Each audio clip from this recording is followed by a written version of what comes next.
Would you like to see all the executive orders that have been put into place to take over our nation, to have complete control over us, to take away our rights, round us up, and put us where they want us? Here we go. Executive Order 10990 allows the government to take over all modes of transportation and control of all highways and seaports.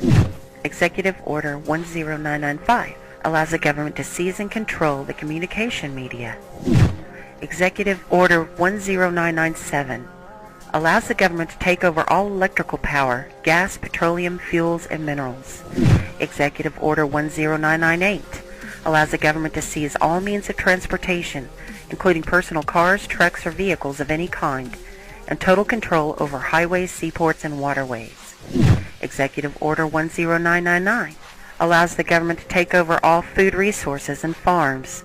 Executive Order 11000 allows the government to mobilize civilians into work brigades under government supervision. Executive Order 11001 allows the government to take over all health, education, and welfare functions.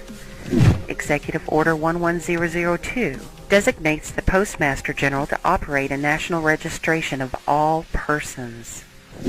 Executive Order 11003 allows the government to take over all airports and aircraft, including commercial aircraft.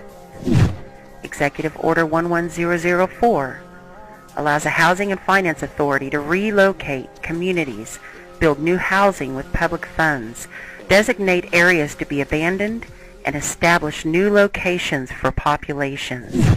Executive Order 11005 allows the government to take over railroads, inland waterways, and public storage facilities. Executive Order 11051 specifies the responsibility of the Office of Emergency Planning and gives authorization to put all executive orders into effect in times of increased international tensions and economic or financial crisis. Executive Order 11310 grants authority to the Department of Justice to enforce the plans set out in executive orders, to institute industrial support, to establish judicial and legislative liaison, to control all aliens, to operate penal and correctional institutions, and to advise and assist the President. Executive Order 11049 assigns emergency preparedness function to federal departments and agencies, consolidating 21 operative executive orders issued over a 15-year period. Executive Order 11921 allows the Federal Emergency Preparedness Agency to develop plans to establish control over the mechanisms of production and distribution of energy sources, wages, salaries, credit, and the flow of money in U.S. financial institution in any undefined national emergency.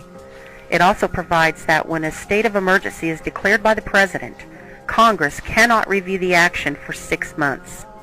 The Federal Emergency Management Agency has broad powers in every aspect of the nation.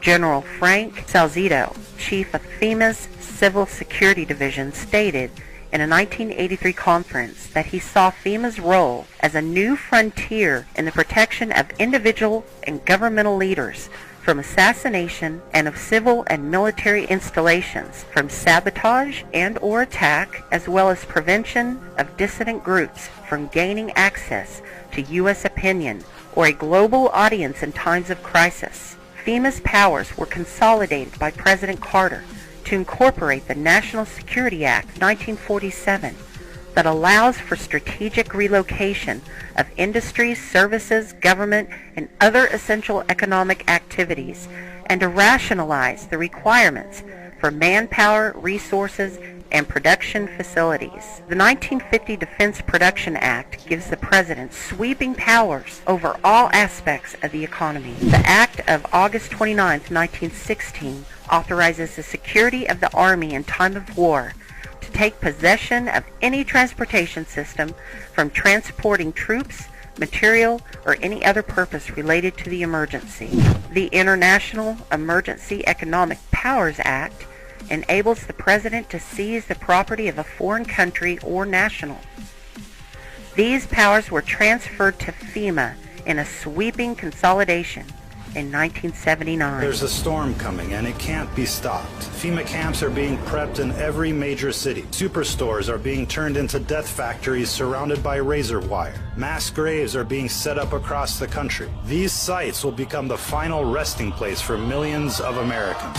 So why isn't the news talking about this? What happens when you put FEMA camps and mass graves together? You get genocide. They are preparing a genocide, ladies and gentlemen. The footage doesn't lie. When are people going to wake up? People are seeing these death camps go up across the country. What you're looking at here isn't about Republican versus Democrat. It isn't about black versus white.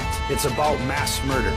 And everybody out there is going to be a future victim. The ruling elite have made the situation perfectly clear. You are going to be eliminated. One way or another, they are coming for you. Today, it's a silent war. They're poisoning the food, the air, the water. But in the days to come, this war is going hot. And when it does, they've got the infrastructure in place for a genocide. Everyone knows the end is near. They can see it for themselves. And this is what's going on in every major city. One way or another, this cult of death is going to make the Georgia Guidestones happen. Now, some people out there are clinging to the dream that somehow they'll be on the winning team. Repeat after me. You are not the 1%. You will not survive what's coming unless you begin waking up everyone around you. Quit letting the television control your mind.